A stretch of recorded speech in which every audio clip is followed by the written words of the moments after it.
Makna pembunuhan.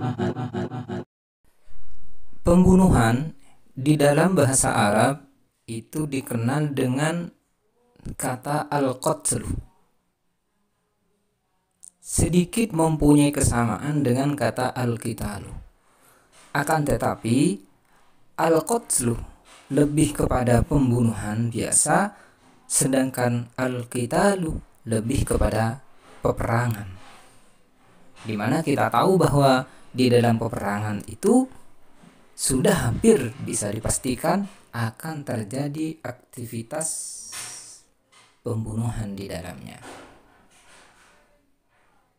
Di dalam ilmu fikih, tindak pidana pembunuhan yang kita kenal dengan al-qatlu ini disebut dengan al-jinayah ala nafsil insaniyah, yakni kejahatan terhadap jiwa manusia.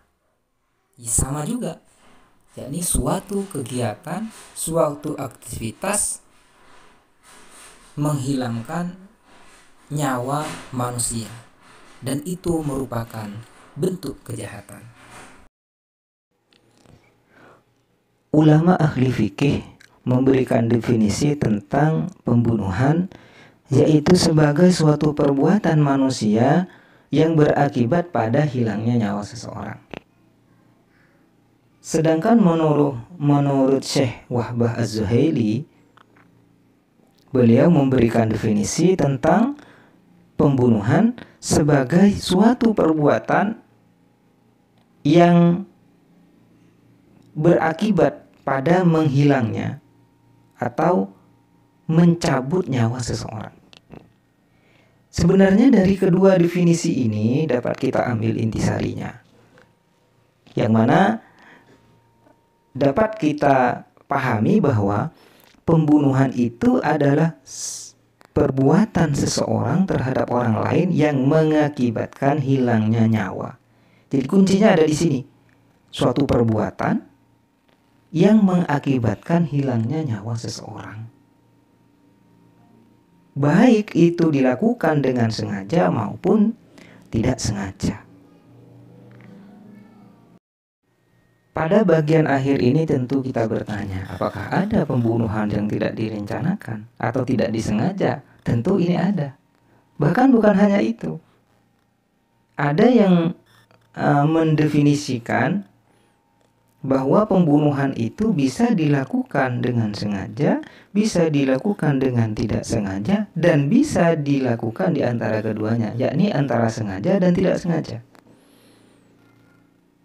Jadi contohnya begini, orang yang melakukan pembunuhan suami istri, misalkan cekcok di dalam keluarga, kemudian si suami membunuh istri atau istri membunuh suami, itu jelas kategorinya adalah sengaja. Sama dengan orang yang karena benci terhadap seseorang kemudian dia mengambil parang atau celurit kemudian membacoknya, itu jelas merupakan pembunuhan yang disengaja. Ada pula pembunuhan itu tidak sengaja. Misalkan di asrama yang ada orang tidur, anak-anak tidur di asrama, biasanya menggunakan kasur bersusun ya, kasur bersusun atau ranjang susun.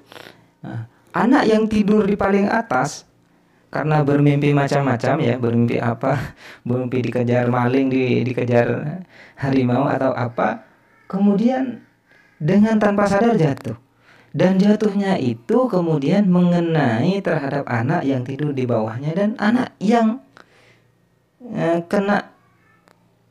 yang kejatuhan itu meninggal. Tentu ini sama sekali tidak ada kesengajaan. Itu jelas semua sebenarnya kalau ini. Nah, bagian yang antara sengaja dan tidak sengaja ini sebenarnya banyak terjadi. Seorang petinju di atas ring, mukulnya itu jelas sengaja mukulnya. Akan tetapi misalkan ketika memukul temannya, kemudian memukul lawannya, kemudian lawannya meninggal, ini tidak sengaja. Karena umumnya ketika temannya dipukul atau musuhnya dipukul, lawannya dipukul, itu tidak meninggal, lumrahnya seperti itu. Sama juga dengan anak-anak biasanya main ya, main kasti, main lempar-lemparan, kemudian kena temannya, padahal ya secara akal yang dibuat ngelempar itu tidak membahayakan, bukan batu besar ya, kerikil atau apa. Tapi setelah kena temannya, meninggal. Nah, pada saat itu yang jelas yang ngelemparnya itu disengaja, akan tetapi yang membuat yang menyebabkan temannya terbunuh itu tidak sengaja, karena memang niatnya hanya niat main, bukan niat menyakiti sampai membunuh. Tidak seperti itu, hanya hiburan.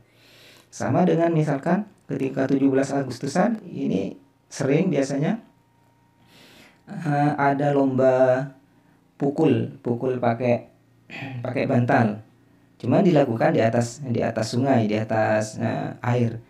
Nah, siapa yang bisa bertahan ketika kena pukul, maka dia sebagai menangnya. Sedangkan yang jatuh ke air, ini dia kalah. Cuman ternyata yang dipukul dan jatuh ini kok jatuhnya salah dan menghirup air banyak dan meninggal. Padahal biasanya enggak. Nah, ini memukulnya jelas ini sengaja, akan tetapi niat untuk membunuh ini tidak ada. Sehingga ini kategorinya pertengahan antara sengaja dan tidak sengaja. Dalil larangan melakukan dosa besar pembunuhan. Bismillahirrahmanirrahim.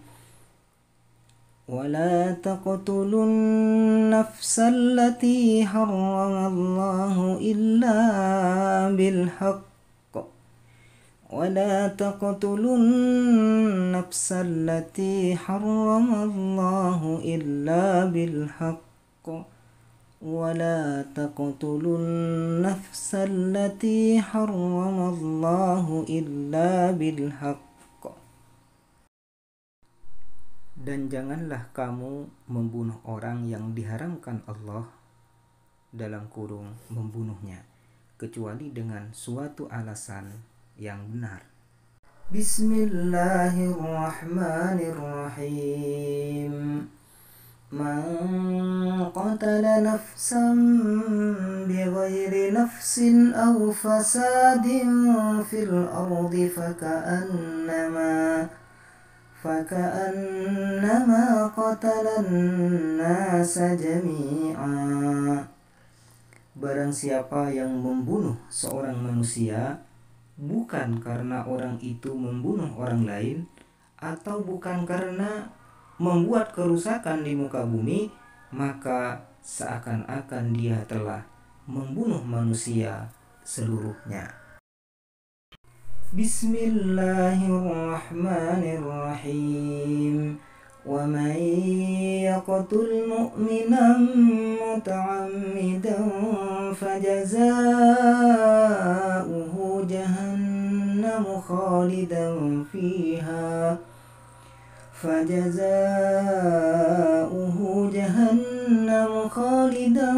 fiha wa ghadiballahu alayhi wa la'anahu wa a'adda lahu 'adzaban 'azima. Dan barang siapa yang membunuh seorang mukmin dengan sengaja, maka balasannya ialah jahanam. Kekal ia di dalamnya dan Allah murka kepadanya dan mengutukinya serta menyediakan azab yang besar baginya. Dampak negatif pembunuhan bagi pelaku pembunuhan. Bagi seorang pelaku pembunuhan, jadi bagi seorang pembunuh, antara dia mendapatkan hukuman dari pemerintah antara masuk penjara atau tidak, maka dia akan pasti mengalami masalah dari sisi psikologis. Jadi orang yang membunuhan itu akan selalu merasa tidak tenang, dikarenakan selalu mengingat terhadap apa yang pernah dia lakukan, terhadap dosa yang pernah ia lakukan. Sehingga di dalam kehidupan sehari-harinya dia akan selalu dihantui oleh perasaan yang sama sekali tidak nyaman. Dampak negatif pembunuhan bagi keluarga korban dan masyarakat. Bagi keluarga korban, di mana saudaranya atau keluarganya sudah dibunuh, maka di sini akan menimbulkan dendam, menimbulkan rasa yang tidak suka yang amat dalam, dan ini juga berpotensi keluarganya tersebut bisa-bisa membunuh orang yang telah membunuh keluarganya. Sedangkan dampak sosial terhadap masyarakat, maka masyarakat ini tentu akan merasa tidak nyaman dengan adanya hal itu, sehingga benar-benar pembunuhan harus dihindari.